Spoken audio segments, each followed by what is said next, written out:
Selamat datang di kota Ambon, kota yang layak menjadi tujuan wisata karena banyak tempat-tempat yang menarik.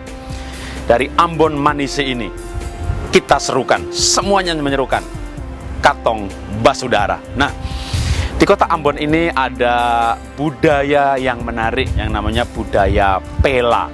Pela adalah perjanjian antar negeri, atau kalau di Jawa namanya kampung, antar kampung. Mereka mengadakan kesepakatan untuk saling menolong, bahkan menjadi seperti saudara dalam hubungan darah. Ada 3 jenis pela, yaitu pela karas, ini yang paling kuat, pela gandong, ini persahabatan yang memang antar hubungan darah, lalu pela tanpa siri. Pela ini mulai kuat ketika Eropa masuk. Jadi antar negeri, antar kampung, mereka mengadakan perjanjian untuk bersama-sama menghadapi agresor bangsa Eropa, baik masa Portugis ataupun Belanda yang datang kemari. Nah, lalu di zaman modern itu sempat budaya ini luntur. Kenapa? Ya, karena misalnya dalam perjanjian Pela itu karena dianggap sebagai seperti saudara dalam darah, maka misalnya seorang pemuda jatuh cinta sama seorang pemudi, ternyata dia dari negeri, dari kampung di mana ada perjanjian Pela. Nah, tidak boleh menikah karena saudara sendiri, gitu ya. Jadi seperti dianggap saudara sendiri. Lalu juga mungkin tidak ada keperluan peperangan.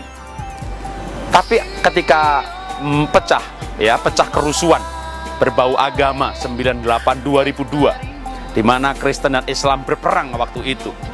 Upaya politik, hukum, semuanya dilakukan dan sepertinya sia-sia, maka orang-orang mulai kembali mengingat budaya yang pernah hidup dengan kuat, yaitu Pela.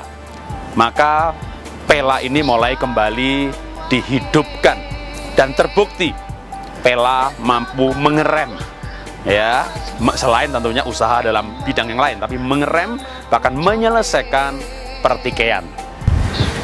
Pertikaian telah selesai.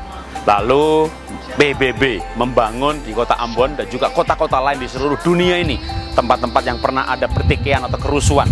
Kalau tidak salah jumlahnya hari ini mencapai 53. Dan di Indonesia ada Bali dan juga di kota Ambon ini. Gong perdamaian sebagai momen bahwa pertengkaran, pertikaian telah selesai. Kita jauh lebih baik hidup bersama dalam persaudaraan. Sesuai dengan seruan Ambon Manise, semua menyerukan Katong Basudara. Itulah inspirasi yang luar biasa. Memang ada sempat yang keberatan dengan Pela ini karena perjanjiannya pakai darah. Betul, itu Pela karas dan Pela gandong, di mana darah pemimpin dicampur tua lalu diminum. Siapa yang melanggar perjanjian kena kutuk. Tapi ada Pela tanpa siri, ya.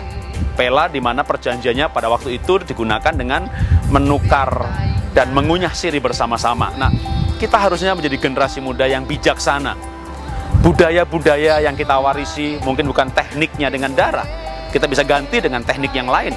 Bahkan budaya Pela pun menyediakan Pela tanpa siri, yang tanpa darah. Tapi semangatnya yang kita ambil, yaitu semangat persahabatan, semangat kerjasama. Setelah Perang Dunia Kedua, Pela tanpa siri ini sebenarnya sudah dihidupkan antara masyarakat Islam dan Kristen di Ambon.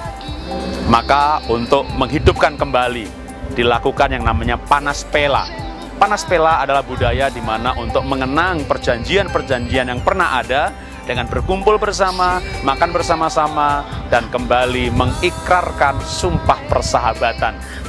Jadi, mari anak muda, kita warisi budaya persahabatan yang diwariskan oleh nenek moyang kita, sesuai dengan Bhinneka Tunggal Ika, ya, walaupun berbeda tetap satu, sesuai dengan Pancasila. Yang ketiga, kesatuan, yang pasti sesuai dengan martabat dan jiwa kita sendiri. Dari Ambon Manise, semua serukan Katong Basudara. Salam dahsyat luar biasa.